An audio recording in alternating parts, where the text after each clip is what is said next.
It's now 7 p.m., Tuesday, March 19, 2019. I'd like to call a Selectmen's meeting to order. Would everyone please rise for the Pledge of Allegiance? I pledge allegiance to the flag of the United States of America and to the republic for which it stands, one nation, under God, indivisible, with liberty and justice for all. Next would be public forum, limited to 5 minutes per topic. Discussion or comments about town employees or agency members shall be avoided so as not to violate individuals' rights. Anyone here for public forum? Next would be the minutes for the Board of Selectmen's meeting on March 5th, 2019. Mr. Chairman, I move to accept the Board of Selectmen minutes of March 5th, 2019 as presented. I'll second that. Motion's been made and seconded. All in favor? Aye. Motion passes 4-0. Next would be, under the agenda, would be a one-day wine license at the Sutton Children's Dentistry. Jim? Thank you, Mr. Chairman. Sutton Children's Dentistry and Orthodontics has requested a one-day liquor license. They're doing a wine and Invisalign night. They have hired Creedon and Company out of Worcester that has a state caterer's license to provide the alcohol and serve the alcohol. They do have bartenders who are tip certified. You see a lot of their credentials within the packet. So this is next Tuesday night from 6:30 to 8 p.m. The police chief has no issues with this, and he has signed off on that. Okay. Is anyone here who would like to speak? Yes. Would you come up, please, and would you identify yourself? Hi, yeah, my name is Samantha. I'm from Sutton Children's Dentistry and Orthodontics. So the event would be held at our location at 27 Galaxy Pass. And like he mentioned, we have gotten Creedon to agree to send tips certified servers with them. It's an hour-and-a-half long event, and basically it's just to promote that we do adult orthodontics. Okay. And I'd like to open it up to board for questions. Dave? Thank you, Mr. Chairman. Welcome. Thank you for coming. Is this just marketing? Is this really what the Yeah, event so is for? I am head of our marketing department. It would be an event just to promote the fact that because we are called Sutton Children's Dentistry and Orthodontics, a lot of times it gets forgotten that we do adult orthodontics as well. So we wanted to have an event geared a little more towards the adults for them to come and enjoy and offer some discounts for treatment for them. Okay, thank you. We were noting beforehand that it seemed a little odd to have alcohol at a children's dentistry, so that makes Yeah. You know, Creedon is well known here, done a lot of events in town. Chief Maynard is in the room, and he was always like to remind us when we sat at this board that you know, the tip certified thing and following all the alcohol rules is we take it very seriously, and it's important. So I appreciate the package where you sent in some of the credentials already. That's very helpful. And so you know, I don't really have anything else to add to that other than good luck. Thank you. Jesse? Thank you, Mr. Chairman. Good evening, Samantha. Good evening. Is this a closed-door event, or is this event that's only open to existing patients? So we have advertised a little bit throughout social media and things like that. The goal would actually be to get in new patients, new adult patients. We're only expecting no more than 25 people. However, it's not going to be anything crazy. In Invisalign, I've seen ads for those on TV. Those are the clear Yeah. braces. Yeah, it's the invisible trays. Straighten your teeth, less hassle, less appointments, all that good stuff. Perfect, excellent. Thank you. Thank you, Mr. Chairman. Jonathan? Thank you, Mr. Chairman. Thank you for coming. Basically, my question was really answered around the children's industry, and the fact that you do more than that is why you're advertising and trying to get more people to understand your business. Mhm. So that was really the main question I had. So I don't really have anything else. Okay. And the only thing I had, it's going to be an inside event Yes. only, no alcohol outside at all, no one leaving with any No alcohol. one leaving with anything. Okay.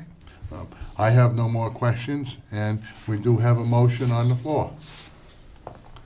Mr. Chairman, I make a motion to approve the one-day wine alcohol license request for Children's Dentistry and Orthodontics to hold a wine and Invisalign open house located at 27 Galaxy Pass, Unit A, Sutton, on March 26, 2019, from 6:30 to 8 p.m.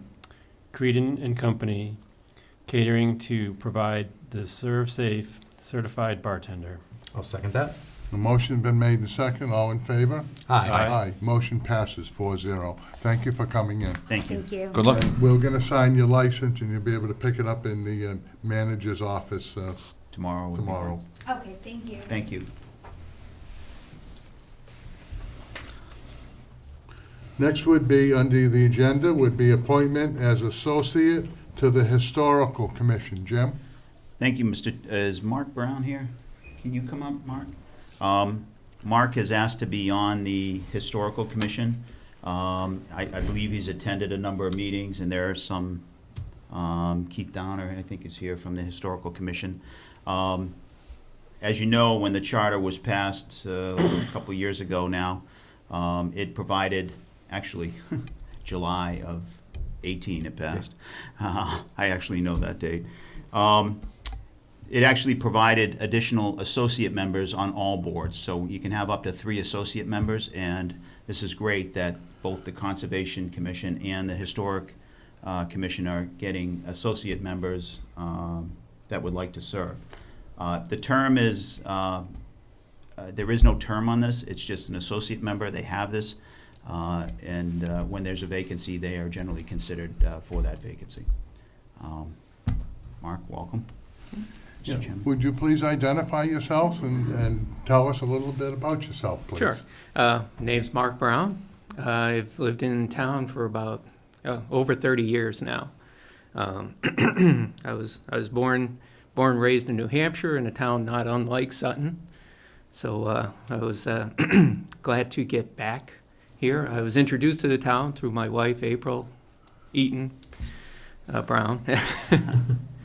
And when I met her in college and we came over to visit her grandparents, Carolyn and Harry, I just fell in love with the town. It was exactly what I wanted to get back into, because I'd been living in Waltham for since junior high, basically at that point, which is where my parents hail from.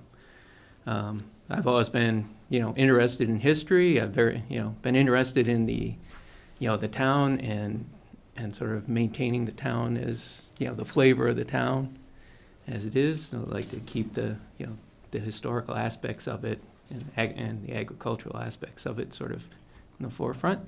So I was looking for a way to get involved a little bit and meet some other like-minded people. So it seemed like a good fit. So I reached out to Keith and attended a couple of the last 2 meetings actually, and here I am now. And I'll open it up for questions with the board. Dave? Thank you, Mr. Chairman. Mark, how are you? Good to see you. I'm good. We certainly know April, with all her photography, records some of the history, so this seems to make logical sense. I don't really have any questions. I have no doubt whatsoever that you'll be excellent at this. And as always, we like to take the opportunity to just say thanks to people who step up and volunteer. So welcome aboard and have fun with it. Jesse? Thank you, Mr. Chairman. Good evening, Mark. Evening. As my colleague Dave mentioned, thank you for willing to step forward. I think one of the greatest things, as Jim alluded to, was with the revision of the charter, was opening up these associate positions, because it provides a pathway for people who are kind of interested but not quite sure what the commitment would be or what would be involved, to be a part of it and to learn. And the great example I can think of is Wally Baker, who was an associate for the planning board for several years, and then we managed to grab Jonathan from that board, and it allowed Wally to transition into becoming a full member, ready to hit the ground, already knowledgeable, already experienced. So obviously, thank you very much for your willingness to participate. And I'm a fellow history buff myself, because it's kind of what I do in the real world. So this commission has a special place in my heart. So thank you very much. Good luck on your efforts. And as David alluded to, make sure you document all the history as well. Jonathan? Thank you, Mr. Chairman. And thank you, Mark, for stepping forward to volunteer your time and be part of, the Historic Commission. That's where I got my start many, many years ago, and look where it led, so be careful. Yeah, but it's for me, it was a great place to give back, and it's where I started, and really enjoyed being on that commission and the impact that you can have and the education value of, the importance of the historic assets of the town and the open space also as well. So thank you for being willing to be a part of that. I agree with all my colleagues, and welcome. We always appreciate people that want to volunteer and share some of their service with us. So without any other questions from the board, we have a motion. Mr. Chairman, I'd like to make a motion to appoint Mark Brown to the Historical Commission as an associate member. Second. Motion's been made and second. All in favor? Aye. Motion passes 4-0. Thank you. Thank you. Good luck. Next would be appointment of associate to the Conservation Commission. Jim? Thank you, Mr. Chairman. Tonight, we are considering Zachary Peliquin for an appointment as an associate member to the Conservation Commission. He has attended a number of Conservation Commission meetings. I know Joyce Smith is here from the Conservation Commission. And is Zachary here? Right here. Zachary, you want to come on up? Sure. And I believe the commission took a vote of the board and recommended him, or? No, we didn't take a vote, but, Okay. we saw him there the last couple of meetings. and Okay. talked to him. So he's got a background in environmental science, so he seems qualified for the position. But obviously, again, it's associate position, so he'll have the opportunity to learn. Zachary, would you please identify yourself and tell us a little bit about yourself and why you'd like to be on this board? Sure. So my name is Zachary Peliquin. I'm a recent graduate from Clark University. I have I've lived in Sutton my whole life, with the exclusion of when I was at college for attending Clark. So I have a master's degree in in GIS science for the development and the environment, and then I have a bachelor's degree in environmental conservation and biology. I've always loved growing up in the woods, because there is actually so much nature and everything around in Sutton, so I would like to be able to help preserve it and protect it, which is one of the reasons why I applied for the associate position on the board. Okay, thank you. And I'll open up the questions, Dave. Thank you, Mr. Chairman. Zachary, welcome. Thank you. You heard a lot of the things in the previous appointment that you probably hear this time, with the appreciation for stepping up to serve and the importance of the associate position. And I don't want Mark to be offended by this, but it's nice to see younger people step up for these roles as well. Just not only for the particular position, but just to learn about town government and the role that the various departments play in that. So I think this is a great position, and it sounds like you have a lot to offer and probably will learn a lot at the same time. So I hope again, yeah, we appreciate your willingness to participate, and good luck. Thank you. Thank you. Jesse? Thank you, Mr. Chairman. Welcome. Thank you again for stepping up. I'm not going to really repeat much that Dave said, but I do feel similar. Obviously, I can see from what you listed here that I think this is going to be literally right in your wheelhouse, because this is what you went to school for. I can say this much, that Joyce and I have had many conversations as of late, and you're going to learn a real lot from her. She not only understands Sutton, she knows the town itself, but she understands the full authority of the Conservation Commission. And obviously, its main mission in the preservation, not only of open space, but particularly water resources, is critical because, you know, our town is growing and there are more houses going in, and the more knowledgeable people that we can have that are involved and learned and experienced, the better off we will be served as a community. So you're probably going to be challenged. I know Joyce runs a tough ship over there, but you're going to learn a lot, and hopefully you enjoy the time on board. Thank you. Jonathan? Thank you, Mr. Chairman. And thank you, Zachary, for, again, stepping up to volunteer your time in the town. It's really without folks like you, this is how town government works, it's through the volunteerism that goes on, along with, the staff. So it's without your help, it just wouldn't work. And I think it's great, too, that you're able to apply what what you learned in college and coming right out of there. And this is a great real-world experience of some of the challenges that our communities are facing throughout the state of Massachusetts. So I'm really excited that you have stepped forward to do this, because we need people like you who are interested in, taking their time and learning not only about state government, but also the challenges that our towns face. So appreciate it. Thank you. I'm a little nervous that you're overqualified. Thank you, and thank you for being a volunteer.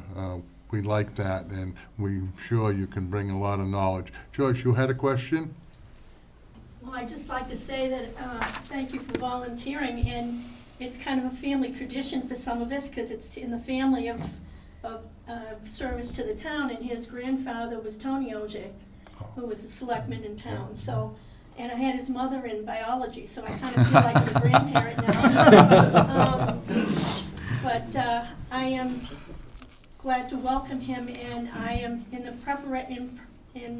process of preparing a kind of a booklet of things that you should know as a new member of the Conservation Commission.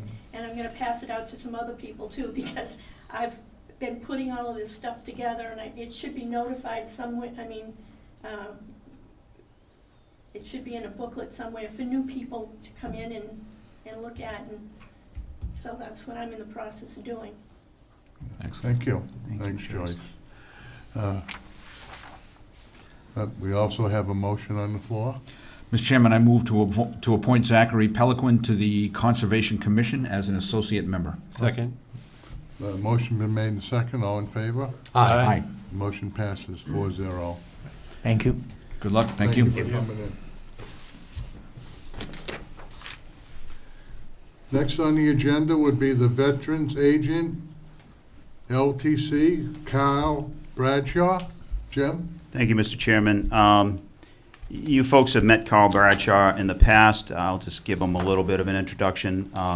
We share Carl's services with 3 other towns. Sutton and Douglas are the smaller of the 4 towns. Northbridge and Uxbridge are the larger of the 2 towns, and those of the 4 towns. And those, his office is shared between Uxbridge and Northbridge. Originally from Northbridge, and now he's spends most of his time in Uxbridge. We were lucky to get him from Attleboro or someplace. From Attleboro, yes, sir. And you lived in Northbridge? I Is do that now, it? Yeah, yeah. so, it was kind of, we put out the position a number of years ago, and he was serving as a veterans agent in Attleboro, and here was an opportunity to get the position right in his own backyard. So he jumped at that opportunity, and we were glad to hire him back some years ago as the veteran agent for all the towns. So, welcome. Thank you for coming. And he's here tonight to talk about what he does and his outreach and how he gets veterans benefits to the people in need. Kyle, it's all yours. Well, thank you for having me back. And I did prepare a presentation, so we could go through that, and I'm sure that'll spur some questions, and we have plenty of time to answer them, but it shouldn't take too long to get through all of this. I didn't know the level of understanding of Chapter 115 for some of the board members, so I thought I would talk about that, and we'll get right to it. So Chapter 115, that's why veterans agents exist. It's a requirement by law. And if a town has over 12,000, this is the only part of the population that the law requires. If you have over 12,000, you have to have a full-time veterans agent. So there's 351 communities. They all have to have a representation. So when you don't have that sort of population, you have smaller towns, you form districts. So that's what we have here, the Blackstone Valley District. Most comprehensive veterans program in the country, which we should all be proud of, and I'm very proud to be a part of that. The State Veterans Assistance Program is the main thing and the main reason that we exist, and it's part of Chapter 115. So we provide financial assistance to veterans and their dependents based on income and assets.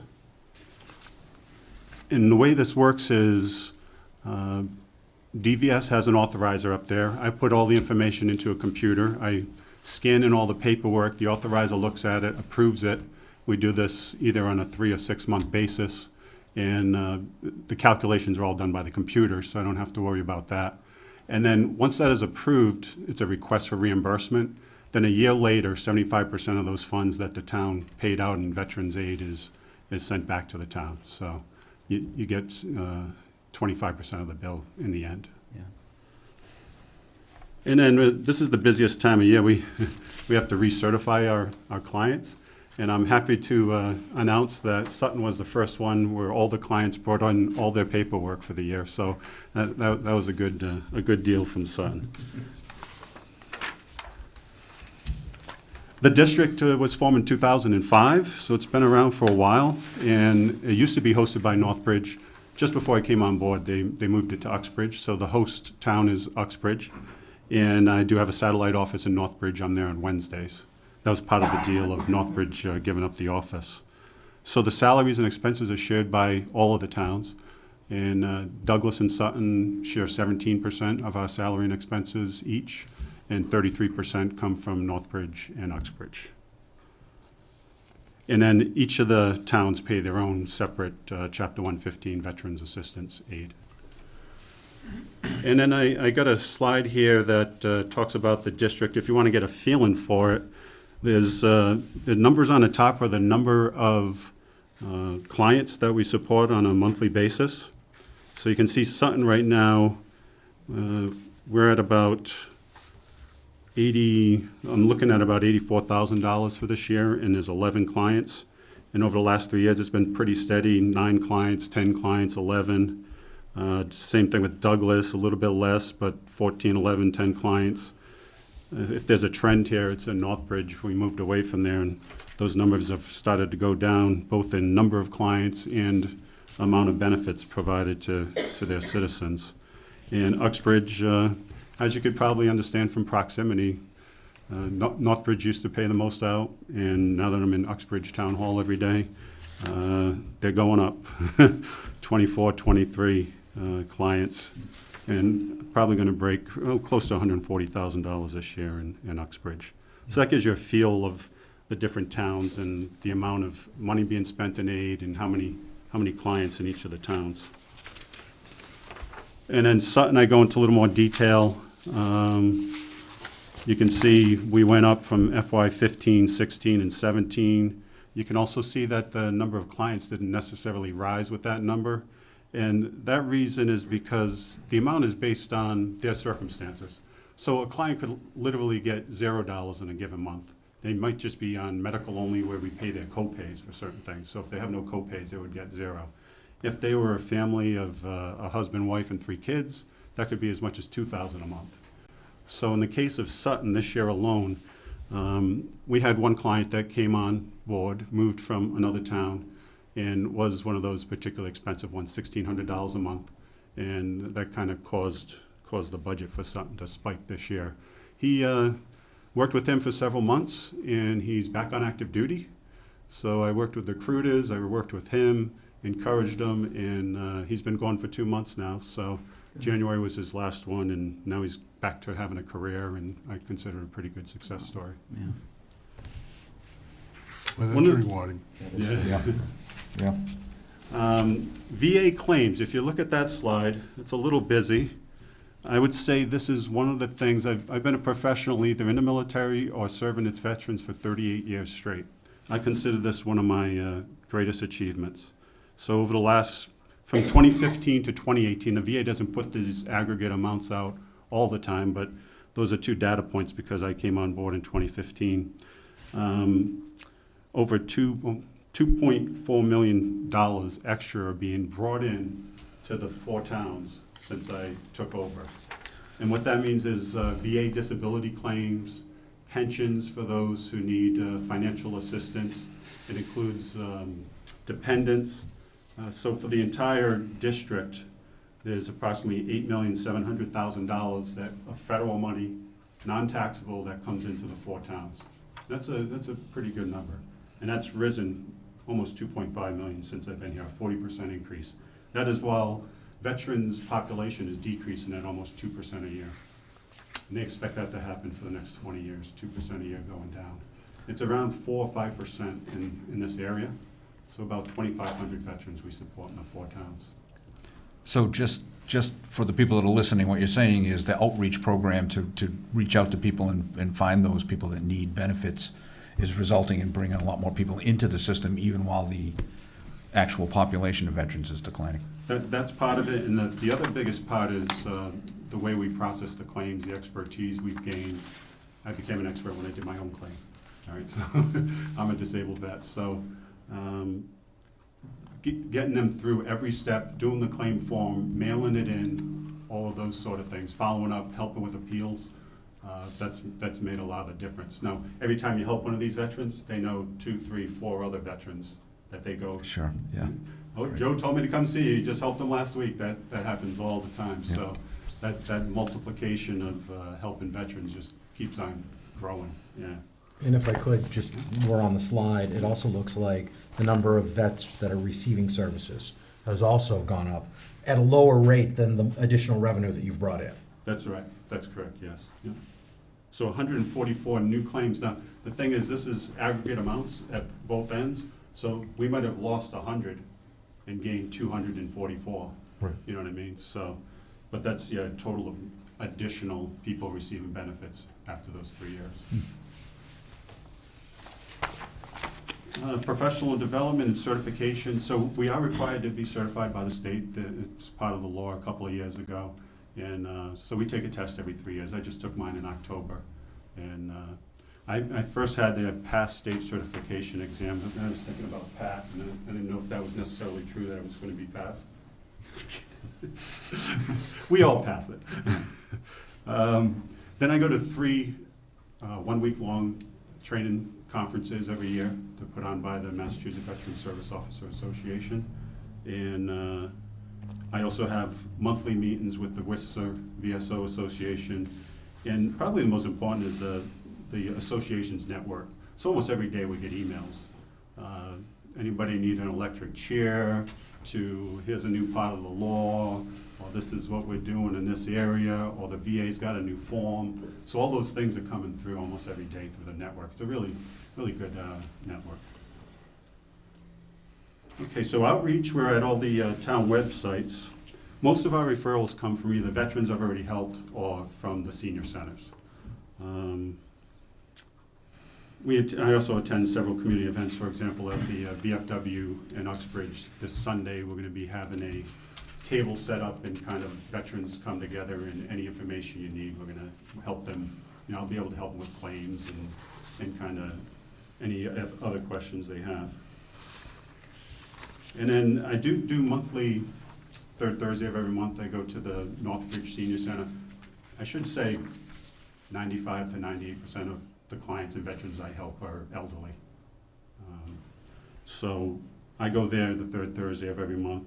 And I don't know if you're aware, but probably that I'm asking for my part-time assistant to become full-time. And with that, I plan on having monthly outreach to all of the senior centers. So that include Douglas and Sutton and Uxbridge. Right now we just do Northbridge. I'm across the street from the Uxbridge one, so. That is in the budget, by the way, for Oh. our share, and I think it's in the other 3 towns as well. All right, great. And Anne Marie's been with us for 6 years. She knows her stuff, and I think we will just be that much stronger as a team, and the hours will be better, and we'll be able to answer calls quicker and help with claims faster. You name it, we'll be that much stronger if she goes full-time. And then just some of the other things we do for anybody who's listening, or if you're wondering, you'll notice flags at the grave sites every year. That's actually part of the law. We buy the flags, they get shipped to my office, we distribute them, and they get placed on the graves. Just so the public out there understands, it's not meant to last the whole year. If somebody comes to my office and said, hey, it's in tatters, then I give them a new one and let them go place it. But the idea is to have those fresh and looking good on Memorial Day every year, Sure. you know. I order grave markers all the time for veterans, the ones that are like the footers that go at the sites that are already there. ID cards, that's the number one thing I get asked about. It's the most difficult thing to explain. But they can do it online now. The federal government authorized it in 2015. It took them 3 years to implement the program. It has to be all done online. I wish they could go to a veteran center or something like that. They have to verify their identity in multiple ways, by scanning in their license, by getting a text on their phone, by getting an email to their email address. To make a long story short, I've tried to do this. Well, it took myself 45 minutes, and I had all those tools readily available to me. I did it with an older gentleman. He came back to my office 3 times, probably at least 3 hours, and every time there was a different part of the step. He couldn't get into his email to click on the button, or he couldn't get the text message. So I have detailed instructions for anybody who comes to my office. I hand them to them, and I tell them to get with their grandson or their granddaughter and try to get their ID card. Lowe's and Home Depot. Lowe's, you can do that again online, and they'll give it to veterans all the time. Home Depot is only on certain veterans holidays, basically. So, but that's one of the biggest questions I get. Obviously, participate in events, and one of the biggest things is answering questions. We get questions from nieces and nephews and sons and daughters and grandparents, and about all forms, whether it's education or medical. We do a lot of referrals to just the civilian side. If they don't qualify on the veteran side of things, then we kind of talk them through if they might be able to get on the civilian side. One thing I didn't put in here, and it's another thing I do every day, is the state has a 214 or discharge database. So we're able to access that immediately, print it out, and we get requests for 214s all the time. I wish I put it on the slide, but it's another service we're able to provide. I work with funeral directors and everybody else who might need a 214. And if they can't get it from the state database, then we go to the National Archives. And that was shut down during the federal government shutdown.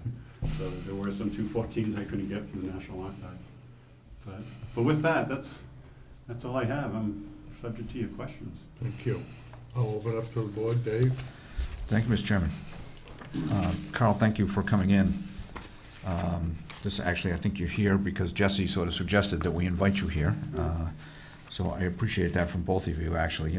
We don't really hear from you or this position all that often, so I think it's really useful to have you come in and speak to the town and talk a little bit about what you do and the services that you provide. There's a lot in what you just gave us, so, and I'm sure my colleagues have plenty of questions. So I'll try to limit what I ask, but you actually answered some of the questions that I wrote down. But if I could, I'd direct us to page 2, the District 115 benefits. So I couldn't do the math fast enough. Is it useful to try to calculate what sort of the average benefit is for each participant and compare that across towns, or is it so case-specific that it really doesn't make much difference to do that? Yes, it is so case-specific. I don't think it would be necessarily helpful. Yeah, okay. Yeah, because, like I said, it can be anywhere from $0 to $2,000. Yeah. And everybody varies kind of vastly. The one thing you pointed out that's a little bit concerning is that your claim count when you were in Northbridge was one thing. When you moved out of Northbridge, it began to decline. And I guess the concern that I have is that would seem to say that proximity helps to I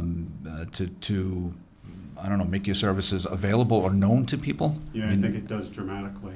And I kind of saw that coming even before we did the move, but I had nothing to do with the move. It was already preordained.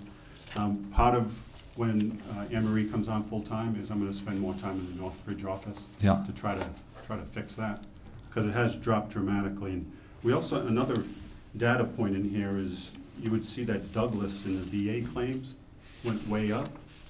And I think that has to do with proximity, just, we're so much closer at the Uxbridge office to Douglas. Yeah. That a lot more traffic started coming in there and made a pretty significant increase. I mean, we're talking 45% more veterans getting veterans assistance from the federal government. So I do think proximity is very important. So should that concern us in Sutton, that we may have people that are not able to reach out to you or reach you in a way that, you know, they could be, you know, missing some services that otherwise they might get? Yeah, that's why I think we need to have more of a presence at the senior center. Yeah. And when she comes on full-time too, there won't be any times when the office isn't fully covered, because right now we don't even cover all the Yeah, hours, okay. because I'm in Northbridge for a full day. So I think the important thing, along with proximity, is always having a central office location that's manned all the time. So when that phone rings, we're there to answer it. Okay. And if we're not, if people leave a message, we get right back to them. But, so I'd like to make sure Uxbridge Town Hall's manned the entire time for all the hours, so people know 7:30 to 5, they call there, they're gonna get somebody. And then I think working with the senior center some more, although I do work with Michelle and Clark quite closely, and I Yeah. get referrals all the time from them, that would help with the Sutton side of things. So kind of before we got there, I had written down how do people reach you? Yeah. You know, so it's just, you know, what you said, we're online, so we can maybe find you there. I don't know if seniors maybe do that as much, but, you know, how would they know where to call you? Yeah, so if they're not online, usually the older folks get with their grandkids and their kids. Yep. I hear a lot from kids of the elderly. And so they go online and they find the number or the email address. Both of those are online. So if they don't do that, they're usually asking around the senior center. Yeah. And then those guys refer them immediately to me. And if, are there, in many of these cases, do you need face-to-face kind of contact to be able to complete documents and things like that? Oh, yeah. And if you have people that have difficulty traveling, what do you do to make the contact? Do you travel to them? Yeah, I do house calls. Very recently, I met the guy at the senior center in Sutton. We did all the paperwork and everything needed to be done, and then I dropped him off at his house. Okay. So yeah, I can do that. And a lot of times, Northbridge office isn't that much closer, but they'll ask to come see me on a Wednesday and go to Northbridge instead of going to Uxbridge. Sure. You know, so, yeah, I'll go to their house though, too. Okay. Well, I'm going to turn it over to my colleagues, but I just want to express gratitude for all the work that you do and the services that, you know, we're able to provide to the veterans. I think that's, you know, this is an opportunity to advertise those services, and so we appreciate you coming in and for all the hard work that you do. Thank you. Thank you, Mr. Chairman. Thanks, Dave. Jesse? Thank you, Mr. Chairman. Good evening, Lieutenant Colonel. Good evening. How are Thank you for coming back. I Thanks. appreciate it. Well, I'll be honest, what inspired me to ask Jim to give you a call and come back in is that generally every year or two, you know, we bring in, you know, different departments or different boards, and just having come before the camera and just remind the community again of what it is they do and what services they provide. So I was thinking back, and it had been some time It has, since yeah. you'd come, and I think I had just got on the board for the first time, so Mm. so thank you again for giving us some time to come out. This was very, very informative, and I did have a whole bunch of questions, and I think you managed to cover a lot of my questions. You know, in terms of how veterans get assistance and all the rest, and the fact that you're working to expand your availability, getting out in the community. I think that would definitely be very crucial. One of the things that I didn't quite understand is you had mentioned about getting ID cards, Yeah, and that had to be fully processed online. yes. There's no hard copy alternative. No, because you have to be able to upload your driver's license because they want to see a picture. You have to take a separate picture, that has to be uploaded. Everything has to be done Yeah, online. Oh, so it's not even just a matter of having a computer per se, you Yeah. have to have access to other hardware. Yeah, you're gonna be able to take a photo, you're gonna be able to scan. I mean, it made it incredibly difficult. They never make anything easier, Yeah. that's for sure. But I can understand, I can appreciate that, because you got security, and you got people's benefits that are involved, so I can kind of understand that, Now, but, what's good about it though too, as well, is I look at it as an opportunity to screen them. So, number one, VA disability claim we do is hearing loss, by far. Did one yesterday, did one today, I do one at least every week, but sometimes almost every day. So I ask them about that, because a lot of people don't think they can get a hearing loss claim. You know, that was 30 years ago. No, most of them get approved, and then they get a $5,000 or $6,000 hearing aid from the VA for free, which is even the biggest bonus. so that's a claim that you process Yeah, in-house? yeah. But So- they only can get that once they have their ID card in place? Well, if they do that, if they become a disabled vet, they can get a disabled vet ID, and that can be done at the hospitals. Okay, If they're part of the VA healthcare system, that's the other thing. So you don't have to be disabled, but you might apply for and be accepted to the VA healthcare system. They'll get a card for that too. So there are those kinds of ways to get it, and then they can go directly to Lowe's with a 214 and they'll take care of it. Home Depot's a little more difficult. Most of them are looking for those discounts. yeah, yeah. Oh, and then you can have veterans put on your driver's license now too. Oh, So so get it right done at the DMV? yeah, so you just bring your 214, next time they renew it, you can get that put on there. In fact, Anne Marie just got a 10% discount on something this weekend using her driver's license and the word veteran on it. Oh, excellent, Yeah. excellent. So, I'm glad you brought up Anne Marie, so that's gonna expand your coverage. Are you gonna be able to, because you mentioned that you schedule hours in Northbridge at their senior center, are you gonna be able to do the same thing regularly at the Sutton Senior Center? Yes, definitely. Do we have the equipment at the senior center for veterans coming in to sign up? Or is there a piece of technology that we're missing? Do you know? Because you It's- mentioned that you need to yeah. scan in the license and, Oh, yeah. We definitely don't have any of that set up. are there But I- grants available that you could get that equipment down to the senior center, or? What I could do is, I do have my own laptop that I can bring with me. So I when just wait- need to get into the Wi-Fi. Right, right. I'm sure Michelle Yeah. would love to, you know, Yeah. allow you to be able to have that access, to have those Yeah. services right there on spot. Yeah. Yeah, that would be fantastic. All right. Clark speaks very highly of you. I talked to him about it a lot. Is there something additional that Clark or Michelle could do to kind of make the outreach with your office a little easier? No, I think they're already doing it. Yeah, we communicate all the time, and they're quick to get a hold of me. So yeah, I think we're doing fine there. And I don't throw this out there lightly. They have lots of praise for you, a lot of kind Oh, words. So thanks. thank you for helping our veterans, that's for sure. You mentioned the grave markers. You mentioned the 214. Is there any new benefits that might be coming down the pipeline that you're aware of? Because, you know, federal government, I know typically they cut back on programs, but every now and then, you know, they throw a curveball and put something new in place. Have you heard of anything new that might be beneficial? Only a few things. I mean, one is for those who are getting out of the military now. They are working on it. I don't think that sometimes it takes 3 years when they announce something and it actually happens. But so their military records will be transferred into the VA system. So the VA will be able to, when they're doing disability claims, will be able to see those records without the individual having to make copies and send them in or scan them. So that's one thing. Veterans Choice you might have heard of. That really started in 2014. But if they're more than 40 miles away, so that's none of our veterans, but if they're more than 30 days from getting an appointment, then they can arrange to have a civilian doctor see them and take care of them. And then the VA pays for it. So That was done through executive order, if I remember correctly. right? yeah. So that's kind of a new thing. There were literally, at the state level, for the BRAVE Act that became effective Veterans Day last year, there were 33 different things in that. There were the Home Act the year before that. At the state level, we're doing about 15 to 30 new additional things every year.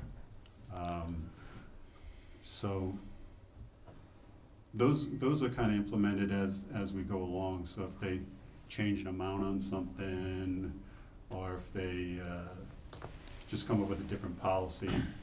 We just, I have to Google all the time, because I'm not gonna say no about something, and I'm in communication with your assessor's office, all the assessor's office I talk to quite a bit. What about this veteran? What's the status here? What should we consider him for this? Look at us 214. So I do that all the time. So I do a lot of research to make sure that they're getting the right benefits. I went back and forth on something recently, and I couldn't confirm in any way that he should get a certain benefit. Yep. Finally, the assessor and me and him got together, and he admitted he shouldn't be getting the benefit. And I said, well, he's been getting it in the past years. I said, well, they're not gonna take it back from you. So you were lucky for several years, but you understand, here's what the law reads, and you can't get that benefit anymore. And he's like, yeah, I understand. So, Well, I definitely appreciate that, because I could imagine that, with the constant change, that you're willing to take the time to, if someone comes before you, to find out what they are entitled to. yeah, So that way they get what they deserve. right. Because if they served, it's not an entitlement, it's an earned benefit. So that's very, very important. I do have two last questions for you, if you don't mind. Sure. Have you done much outreach with the Dudley Gendron? In terms of making at least somebody down there aware of where you are and how to get in contact with you, or maybe Very showing up to little, some of their but events? I haven't been to an event. I've talked to a couple of people over there a couple of times. I've received some referrals from there, but I haven't done a lot over there. I could do more. That would be great. You're reaching out tonight, I don't know. Yeah. Yeah. Well, I can say this much, I know that coming up in September, there's a big barbecue Oh, that they right. have there, and there's always a good house, so, All right. just if you could have information available, or Yeah. maybe you take the time to come out, I'm sure there'll be a lot of people that'll be excited to shake your hand and, Yeah. give you some kind words. All right, good. Good. All right, excellent. Appreciate that. Yeah. Well, thank you again for coming out. It was very, very important to me, and I think the information that you provided was definitely beneficial. Thank you, Mr. Chairman. Jonathan. Thank you, Mr. Chairman. And thank you, Carl, for coming here tonight. I'm a new member to the board, and so this is the first time I've heard about the Chapter 115 services. And just want to thank you for serving our veterans here in Sutton. It's really important that we're able to connect them with the services and the benefits that are available to them. And I just really appreciate that. I really don't have any real questions. I think Dave and Jesse kind of covered a lot of the things that I was concerned about. I think the main thing that's most concerning for me, though, is just around the process to get the ID cards. Like, that's a little disappointing that they've made it so challenging. And being kind of involved in design myself, you're really supposed to design for the audience that you're trying to serve. And if most of the veterans are older, and they're going to struggle with that type of technology, so Yeah. it's a little frustrating, but pretty common. Mhm. So, but again, I really appreciate what you do for our veterans here in Sutton. So, Thank you. thank you. Thank you, Carl, for coming in. 1 minute, Pat.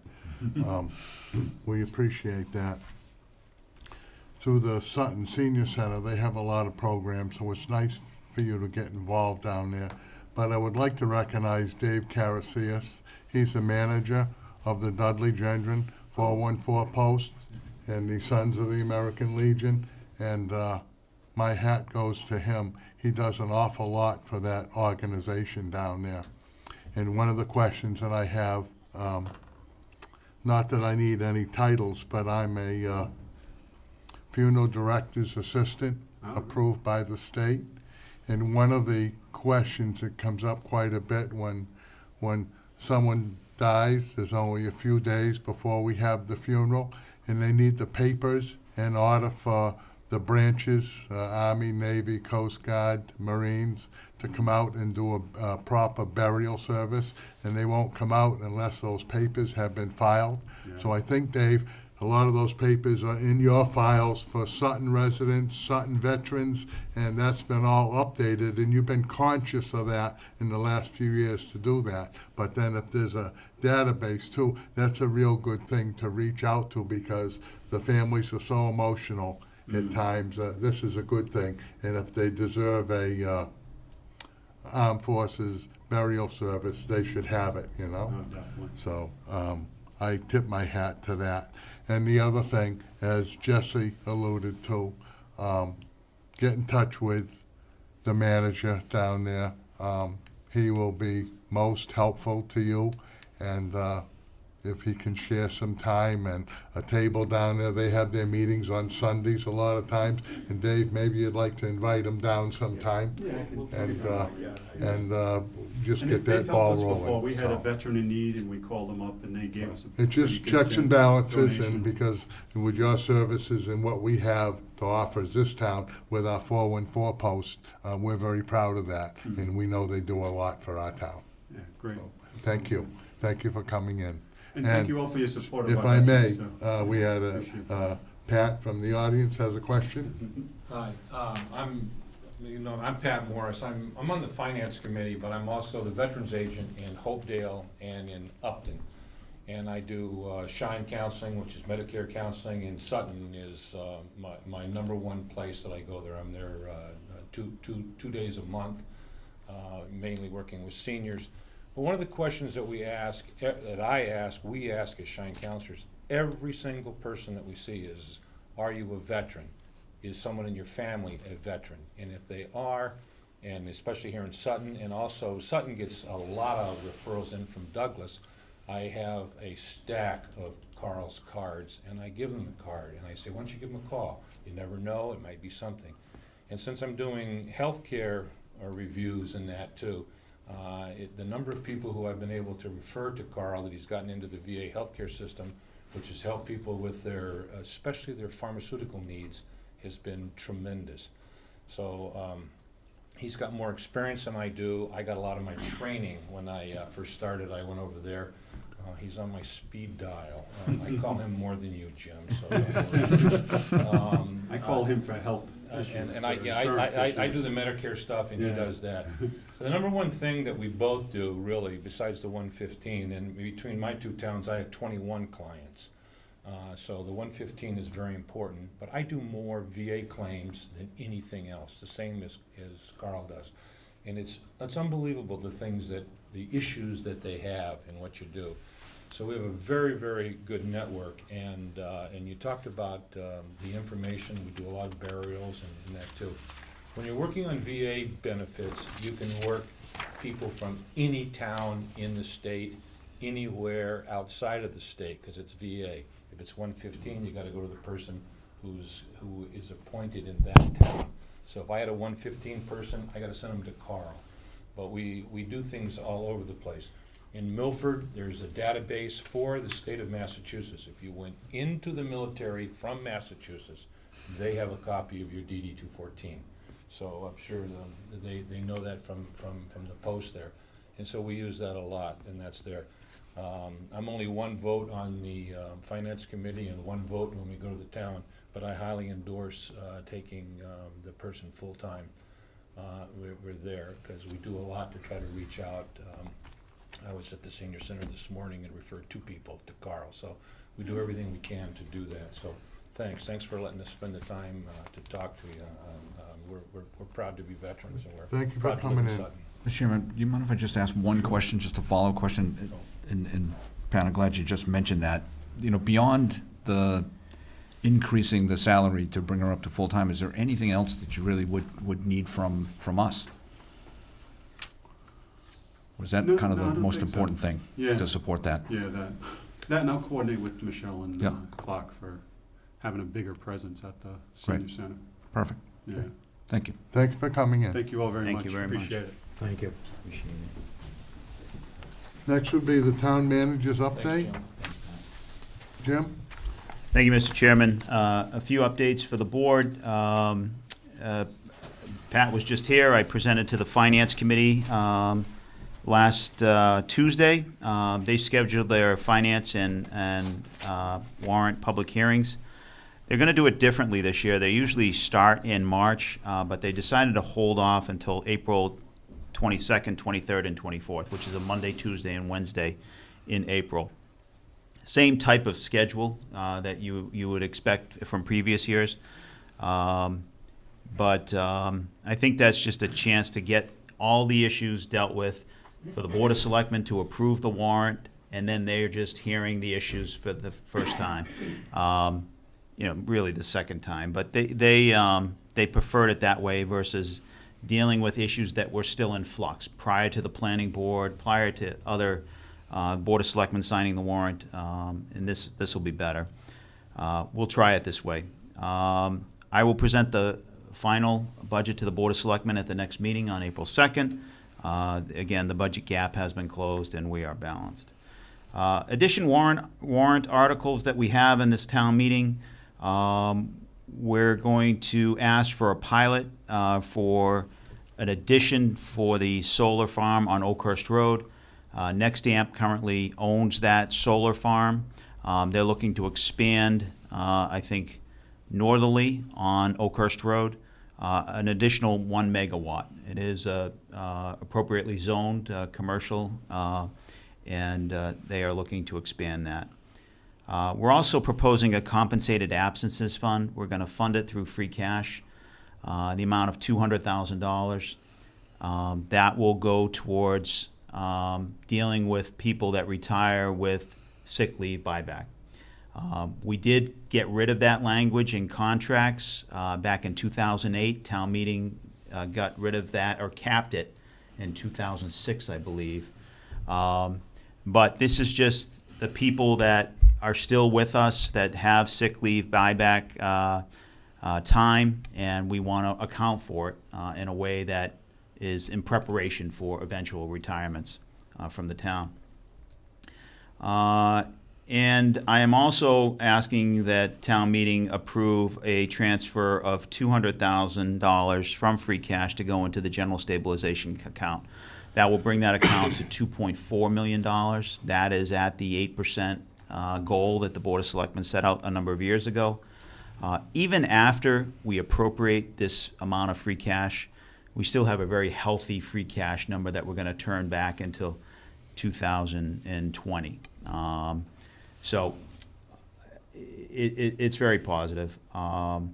Finally, there's a citizen's petition to the zoning bylaw to add historic reuse of properties as a special permit in all zoning areas. And I will present that language at the next Selectmen's meeting when we approve or review the draft warrant. And finally, we have the sewer project, bringing sewer from the villas up to the center of town. And that process is ongoing. On-site will be here at the Board of Selectmen's meeting at the next meeting, April 2nd. It's going to be a busy meeting to present their findings. Actually, I think that's the 16th that they're going to come. I'm sorry about that. So the warrant calendar, I'll present the draft on April 2nd, and the final warrant will be signed by the board on April 16th, and the police station grand opening. That's all I have for updates, Mr. Chairman. Thank you. Next would be announcements, Selectmen Roundtable, correspondence, or first we'll go around for comments on the... We could have done it all at once. Yeah. Thank you, Mr. Chairman. Jim, thanks for the update. Sure. I like the Finance Committee schedule. I think that works out really well. Yeah. So I think we talked a little bit about last time, some of the issues they have around not having final numbers or final things to look at. Sounds like a good solve for that. They're going to be busy for a few nights, but if they can work it into their schedule, stacking them one after the next, I think is a convenient way to do it. Especially after tax season, I think. I was thinking about that for the chairman of the Finance Committee, might prefer that, so. A pilot agreement. Yes. Does a pilot agreement attach to the property the same way real estate taxes will? So in other words, like from a collection standpoint, you know. It actually comes in as a local receipt versus a taxation. And what it does, a pilot agreement, it levels out the payment of taxes. We still collect the same amount of taxes. Instead of a huge new growth number at the first year and subsequently declining over the life of the pilot, it essentially takes it from a peak to leveling it out at a different level. So you don't have that big first payment in the first few years, but that's difficult for a solar farm that's getting financing from other sources, et cetera. The pilot really helps the solar farm anticipate the amount of taxes they're going to pay every year for the next 20 to 25 years for that farm. But a tax itself, a real estate tax, if the property owner's unable to pay, it attaches to the property itself, and if they try to sell it, it becomes a lien that they have to pay. Does a pilot do that? The pilot goes with the property that's on that land. The land still gets taxed Yeah. normally, Yeah. and there's no difference in the value. Or the value of the land maybe goes up a little bit because there's actually use in that property, but So it really attaches to the personal property. If the solar panels never go up, yeah. then there's no pilot. Okay. It depends on how many panels go up, the size of the array, and then that's what the pilot is based upon. Okay. And moving on, the sick leave buyback. This to me is a tremendous use of free cash. You know, we've been talking about a potential for sort of a fiscal cliff in future years. While we have some free cash available to us, kind of socking it away in a savings account, if you will, so that when these buybacks occur, potentially at a time when this cliff might be upon us, means that we're taking available funds now and putting it away for those very same future periods that we're talking about, so it's available without affecting the budget at that time. So that's a terrific use of free cash today. So kudos to you guys for thinking that way. And certainly, I think we appreciate on the board contributing to the stabilization account. It is our policy that we voted on to raise it to that level. So thank you for that. Thank you, Mr. Chairman. Jesse? Thank you, Mr. Chairman. Excellent update, Jim. Thank you very much. Appreciate it. I do have a couple of minor questions, I guess. Why don't we start off, I guess, with number 2. You mentioned the Oakhurst array. What's the current size there now? Do you know off the top of your head? Well, it's split between Northbridge and Sutton. I believe it's 3 megawatts, and I think we get 1.5, and Northbridge gets 1.5. Is this going to be mostly in Sutton? No, it'll share Oh, it's going to be shared. both towns, but the 1 megawatt is in the town of Sutton, and I'm assuming there's a megawatt in Northbridge. Okay. I don't know what's going on in Northbridge. No, I think that I know exactly where the site is, and, Yeah. and I think it's a great location for it. Again, as you mentioned, it's already zoned. Yeah. And at the very least, it's additional revenue that's going to come to the town. Yeah. And stretching it out, at least we're going to have predictability as well. Exactly. So with luck, the developer will get them in place and get them up and running, and we'll be able to see the benefit of that. Right. That'll be a good thing. On the sick leave buyback, estimate how many people are grandfathered? Oh, present company excluded. There are a few employees that have been here for a longer period of time. Just seems like they started yesterday. Yeah, I know. This is so new to the town, but I think Dave said it well. We're just planning for a future liability and covering that cost now, so we don't get surprised by it a number of years down the line. Dave Perry is considering retirement within the next year and a half. That's a significant sick leave buyback. He's been on the department for 30 years, give or take. So same with the police chief. He's got a significant sick leave buyback. But, a lot of the people that were eligible for it have either resigned, retired, or not retired, but left employment to other services. And they're not eligible for it. It's only people that retire in the town get sick leave buyback. Now, I feel bad asking this because this is something I should know, but it's just not in there at the moment. Yeah. Is this applicable to the school as well? Or is it only on the town side? This is only the town's situation. I know that the school department has a a policy, but I'm not all that aware of it. Okay. Because if the school was included as well, this doesn't seem like a big enough pool, but if it's only on the town side, then. You know, it's the number appropriate has amount. dwindled. I think it's probably the member of the Teamsters bargaining unit. I think there's 6 that are eligible for it. Most of them are not eligible because they were hired after 2008 when we grandfathered this language out. Those people that were here prior to 2008 still get it, but many of them have left the service of the town and don't get it. Well, those who get it, it's deservedly so. All right.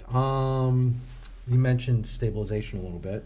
One thing is, you know, that there, I see this on Facebook every now and then. You have this big stabilization account. How come you don't use that for this and that? But the purpose of this fund is there to be in the town ever hits dire circumstances, critical conditions where we can't keep those services that are legislated from Beacon Hill in operation. But because of the board's policy, it is at a level enough that we're able to draw a revenue stream.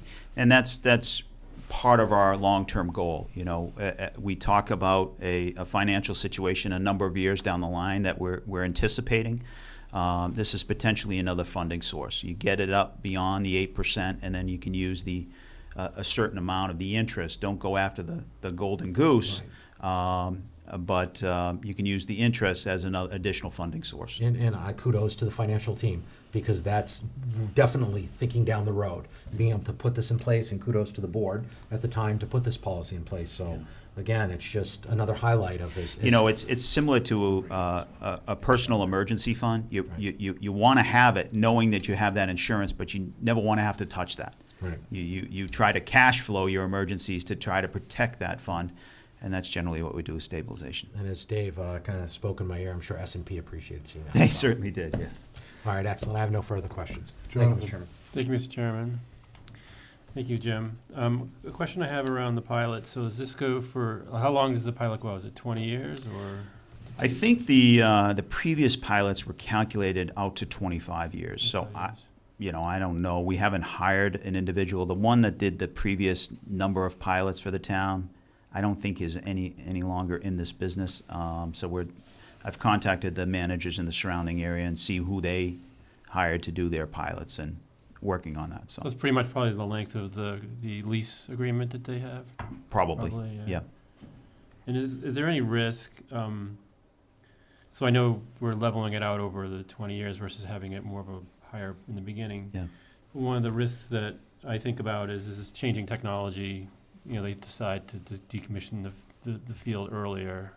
Does It's that pose any? always a possibility, you know, but, we have solar panels on the Early Learning Center that we put there in 2011.